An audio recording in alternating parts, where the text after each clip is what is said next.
a su favor.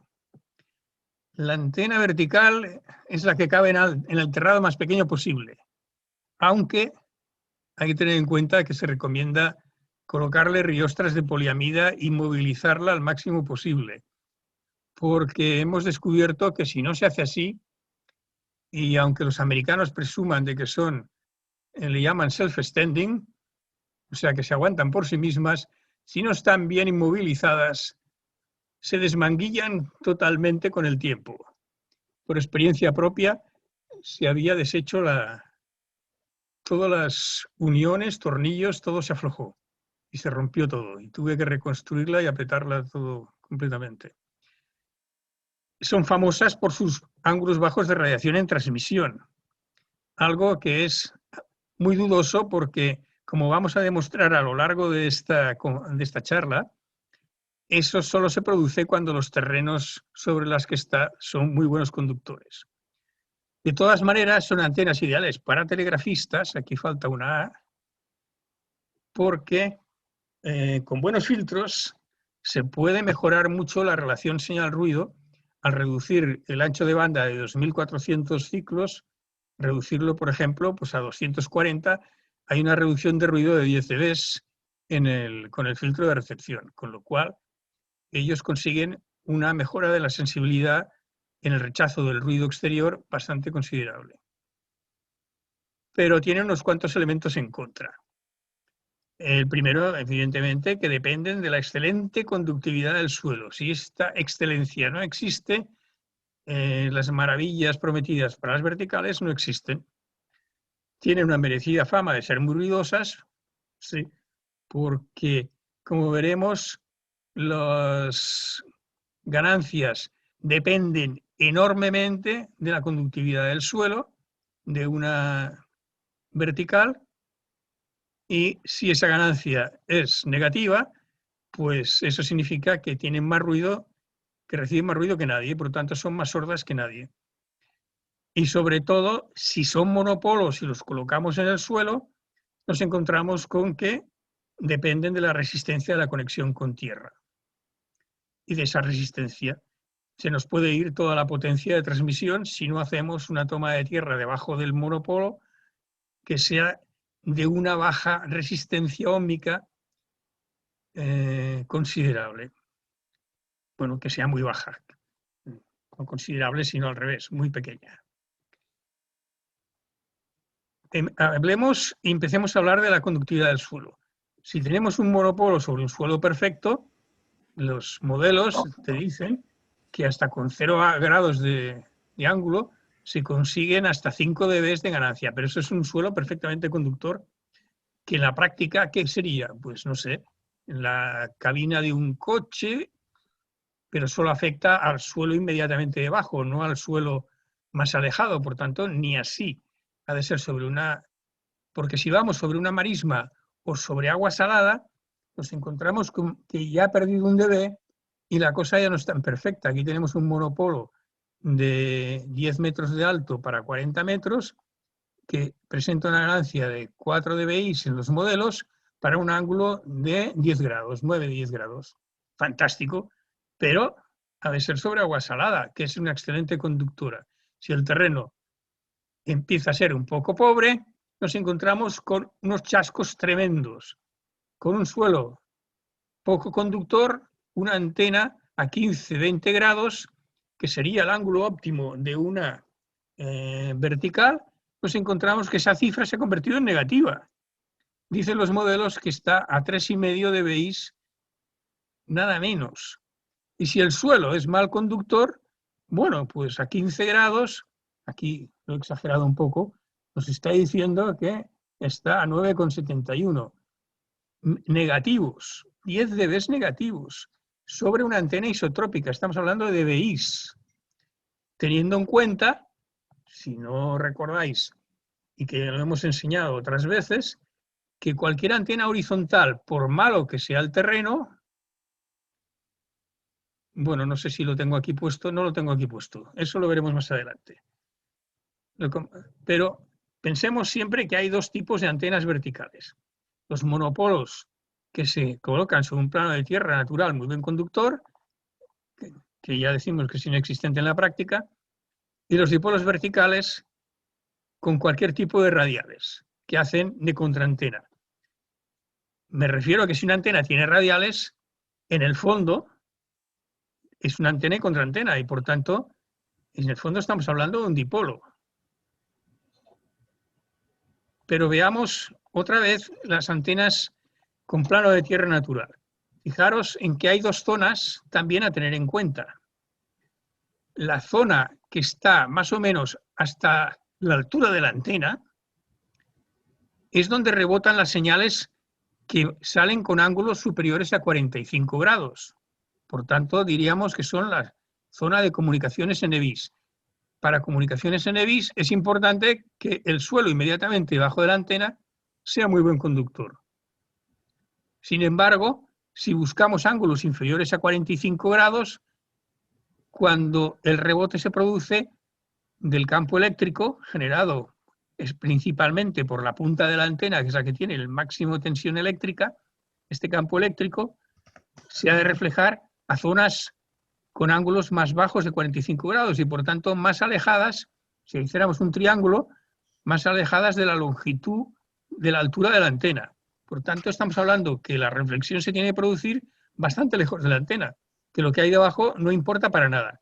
De forma que si nos ocurre poner una torreta de ascensor o una torreta metálica o una, dijéramos, no sé, una malla conductora de cobre muy bien soldada que reflejase, hiciese de plano de tierra natural conductor, eso sería fantástico para comunicaciones en EVIS a mayor de 45 grados, pero no tendría nada de fantástico para DX, porque la reflexión se produciría fuera de la zona que nosotros hemos preparado cuidadosamente, conductora, y la hemos hecho especial, etc. Fijémonos también en que normalmente en una antena de este tipo se considera que la resistencia de radiación del radiante es la mitad de la de un dipolo, porque solo es la mitad de la antena, y por tanto la resistencia de radiación es de 36 ohmios. ¿Por qué es importante esto? Porque si, recordemos también, que si no tenemos bien la energía que metemos nosotros en la antena, se reparte del vivo, se va a quitar los electrones hacia la punta de la antena, que vuelven rebotados y luego circulan hacia tierra. Y hacia tierra hay una resistencia de conexión con tierra que, si es importante, se nos va a ir toda la potencia de la antena. Hagamos números. Aquí tenemos los números. Tabla de rendimientos en función de las pérdidas en la conexión de tierra. Número de picas. Una pica, dos picas, cuatro picas. Se considera que una sola pica de 2,5 metros de cobre da una resistencia alrededor de los 50-60 ohmios. Eso haría que la resistencia total con la resistencia de radiación, sumándole los 36 ohmios, son 96, y que la radiación, el rendimiento sería 36 dividido por 96, y es un rendimiento del 37,5%. O sea que hemos perdido el 60 y no sé cuántos por ciento, 62,5%, y eso representa una pérdida adicional de 4,2 decibelios, lo cual es bastante penoso. Si tenemos dos picas, conseguimos reducirlo, las pérdidas, y obtener un rendimiento del 50%, y las pérdidas solo son de 2,6 dB. Y si conseguimos poner 4 picas y reducirlo a 15 ohmios, tenemos un rendimiento del 70% y la pérdida en la toma de tierra solo es de 1,5 dB. O sea que la toma de tierra natural en una vertical es un mal negocio si no estamos en un terreno estupendamente conductor, si no tenemos una toma de tierra súper excelente que podamos hacer en un jardín o en una zona que esté siempre húmeda, que tenga buena conductividad, una capa freática. Si no, todo esto se nos va en las tomas de tierra y por tanto no vale la pena poner un monopolo vertical, es un mal negocio. Lo siento, pero esa es la realidad.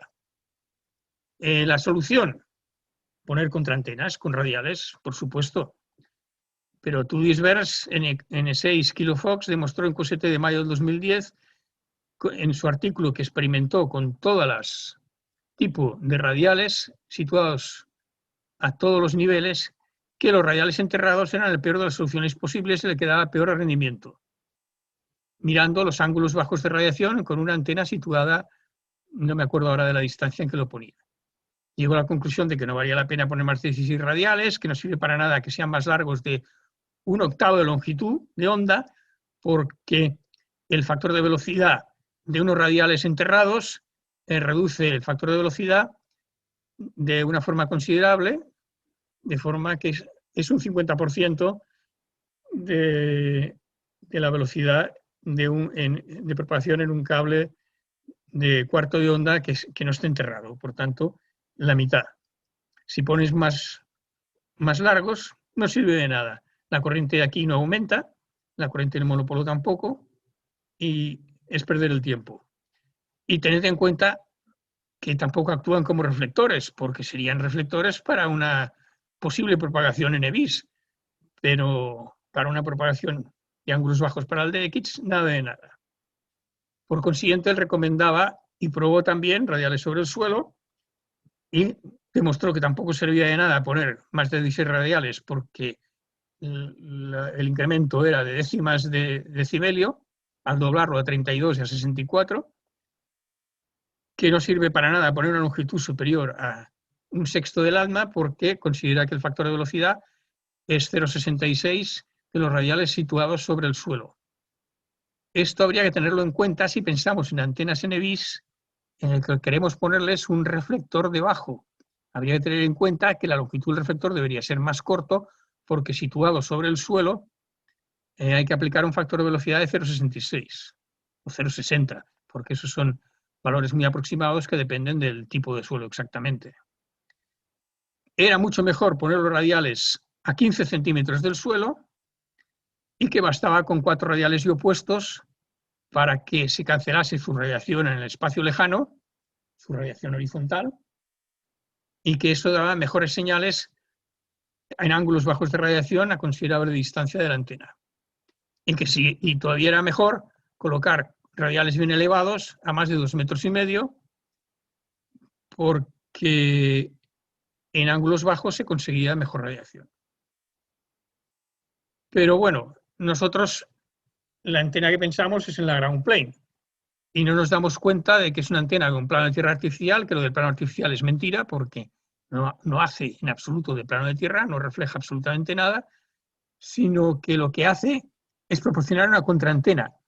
La corriente que circula por el, digamos, monopolo conectado a los 4 radiales se distribuye por los 4 radiales, la corriente se divide por 4 y la componente vertical de la radiación de estos 4 radiales se suma verticalmente en el centro, mientras que la horizontal, como son iguales y opuestas, se cancela en el espacio lejano.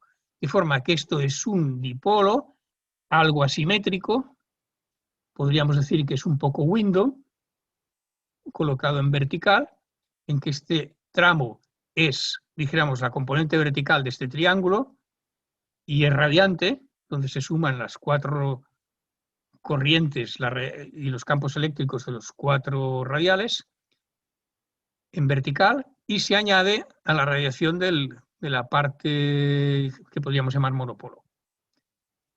Si son 3, ocurre exactamente lo mismo. La componente horizontal se cancelará en el espacio, mientras que la vertical se suma en el centro. Y esto viene a ser como un dipolo asimétrico que tiene una impedancia ligeramente superior aquí. Efectivamente, la práctica de 36 ha pasado a 50 ohmios y no radia horizontalmente porque toda la radiación se cancela porque son iguales y opuestas.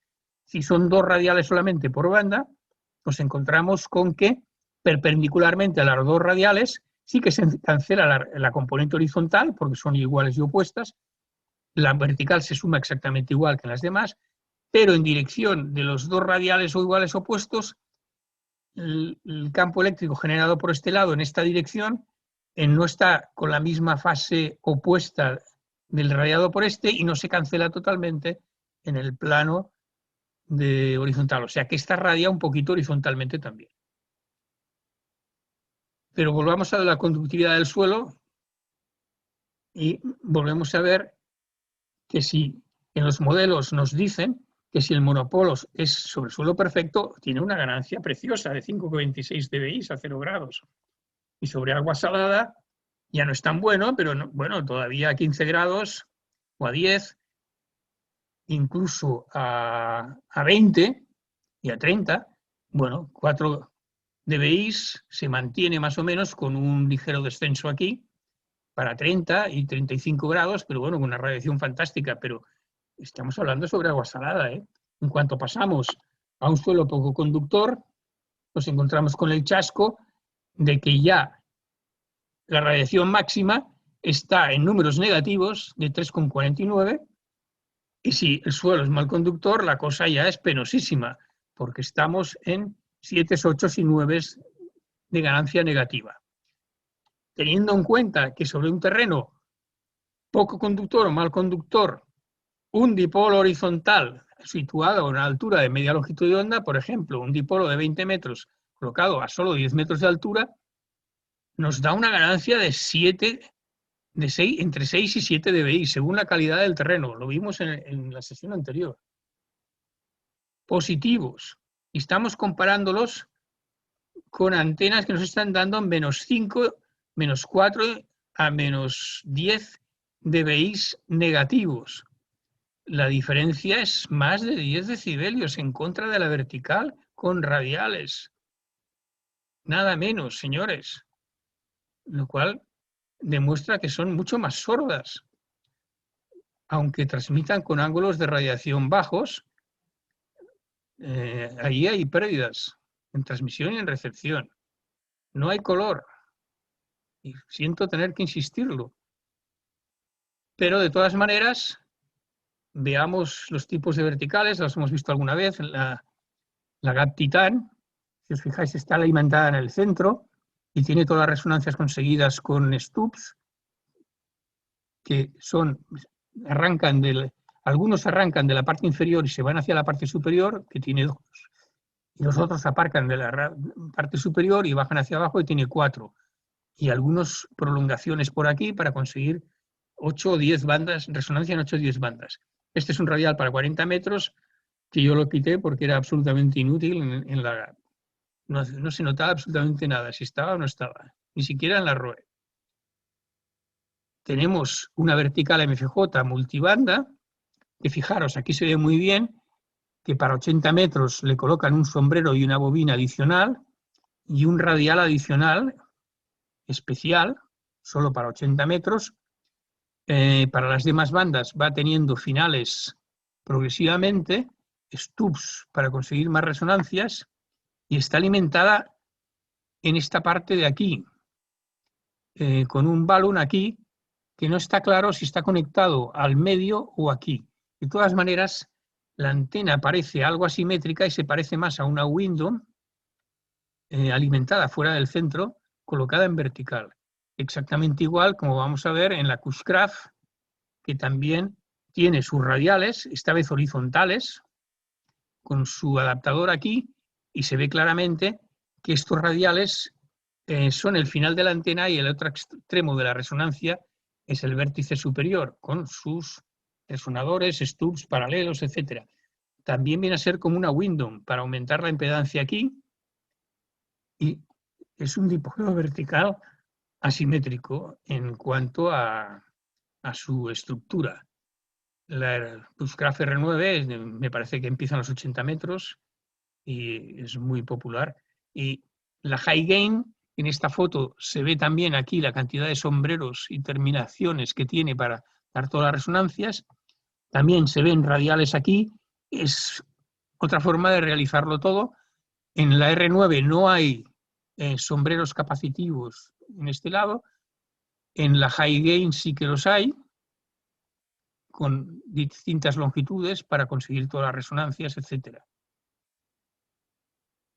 Pero otra muy importante que podíamos hacer con las verticales estas es hacer un ensayo. En este caso he hecho un radiante de 9 metros y un radiante horizontal de 1,5 metros, haciéndolo resonar con una bobina, que más o menos es lo que hace la MFJ 1799, que hemos visto por aquí anteriormente. Hemos visto por aquí. Más o menos es algo parecido a esto, esta estructura. ¿Qué pasa con las distintas alturas? Teniendo en cuenta, algo que no había tenido yo en cuenta aquí en este dibujo, es que esto, cuidado, hay que ponerlo a más de 2 metros de altura, porque es importante que no se toque con las manos, son extremos de radiales y por tanto de la resonancia de la antena, que haya la tensión exactamente igual que en estas puntas, a la misma tensión en esta. Y esto hay que tenerlo en cuenta a la hora de montar una vertical, que no se pueda llegar con las manos a estas pequeñas zonas de aquí. Por tanto, este cuadro no es así muy realista, pero bueno, si la altura de la base está a 1 metro del suelo, un suelo normal, pobre, conductor pobre, las ganancias máximas están a 27 grados con menos 2,71 dBi negativos. Exacto, a 15 grados y la máxima ganancia está a 27 grados con menos 1,77. Recordemos que hablábamos del dipolo, que por malo que sea el terreno, al ponerlo a media longitud de onda salen 6 o 7 dBs, entre 5 y 6 y 7 dBi en la dirección perpendicular al dipolo. Estamos hablando aquí ya de 7 dBs menos. Al ir subiendo la altura, va mejorando ligeramente. Al ponerlo a 3 metros nos sale en la ganancia a 15 grados de menos 1,18 dBi, a 4 metros menos 1 dBi, pero fijaros que al subir a 4, 5 y 6 metros, la mejora no llega a medio dB. Aquí tampoco llega a medio dB, aunque baja algo el ángulo de radiación, baja algún grado. Pero no se da cuenta subirla a más de 3 metros, porque ganar medio dB, pues bueno, no es un negocio así. Se nos queda en un mástil de 6 metros, en la punta de un mástil de 6 metros más toda su altura, pues hay que riostrarla y sujetarla muy bien con poliamidas y para que no se mueva y no vibre, y ya veis que muy a cuenta no sale. Entonces, sigo diciendo que cuando que la comparamos con un dipolo horizontal a media longitud de onda es que no hay color.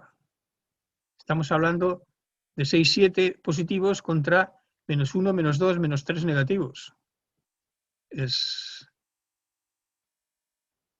Y cuando me dicen qué vertical me recomiendas, pues yo diría, en general ninguna. Si puedes evitar colocarla. Haz todo lo posible por poner una antena con componentes horizontales, con radiación en alguna parte de la antena radio horizontalmente. Si no tienes otro remedio, porque no dispones de espacio para nada, pon una vertical con radiales. Colócala por lo menos elevada a más de 3 metros. No solo por seguridad, sino porque ya veis que sí sale a cuenta ponerlo a más de 3 metros, porque se gana algún decibelio, pero a partir de 3 metros la ganancia es bastante pobre. Y siempre con el radiante lo más largo posible. Para estas bandas, 80 metros y 160 metros, especialmente para 160 metros, no hay más remedio que poner una vertical, porque si intentamos poner una antena horizontal a alturas tan ridículas como las que podríamos hacer de 15 metros, para 160 metros, bueno, es una antena NBIS totalmente, no radia nada hacia ángulos bajos de radiación. Por tanto, no hay una antena horizontal para 160 metros, pues es muy difícil de colocar con una cierta radiación hacia ángulos bajos. Y por tanto, ¿en qué bandas? En 160 metros y ya en 80 metros es bastante discutible que interese poner una vertical. Si no hay otro remedio, pues se pone. Pero si puedes evitarlo, haciendo resonar con alguna bobina, de alguna forma, una antena horizontal, aunque esté a no demasiado buena altura, se consiguen mejores señales y mejores rendimientos que con una vertical. Y con radiales, bueno, si no vives en una marisma, en un marjal de agua salada, no lo pongas, porque es mejor colocarla con radiales, nunca enterrados, mejor sobre el suelo que enterrados. Si pueden ser elevados sobre el suelo, mucho mejor, y mejor más elevados de 2,5 metros. Es que no hay mucho más que hablar de las verticales. No podemos hablar más mal de ellas. Y sobre todo, no pongáis un hilo largo demasiado corto conectado a un acoplador, porque la contraantena va a ser la red eléctrica y se va a pasar la radiofrecuencia por toda vuestra estación.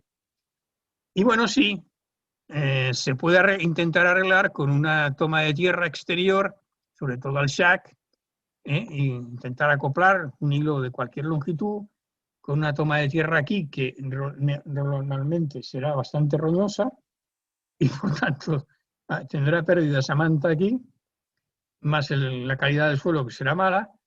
No es muy buen negocio. Y todavía es peor si el hilo corto con toma de tierra larga lo tenemos en un apartamento o en un piso o en una casa, en el piso superior de la casa. Porque hay que tener en cuenta que todo esto forma parte de la antena radiante. La radiofrecuencia se radia aquí exactamente igual que aquí, porque la resonancia de la antena la conseguimos en todo este circuito. Esto es la antena, señores. Y por tanto, no es que tengamos una tierra aquí, es que tenemos un radiante. La toma de tierra forma parte del radiante en general. Entonces, si intentamos sintonizar cualquier tipo de hilo con una toma de tierra, estamos sintonizándolo todo. Y ya no me queda nada más para hablar mal de las verticales. Esta es la conferencia más corta de todas. La próxima va a ser mucho más larga porque hablaremos de antenas de cable abiertas con puntas.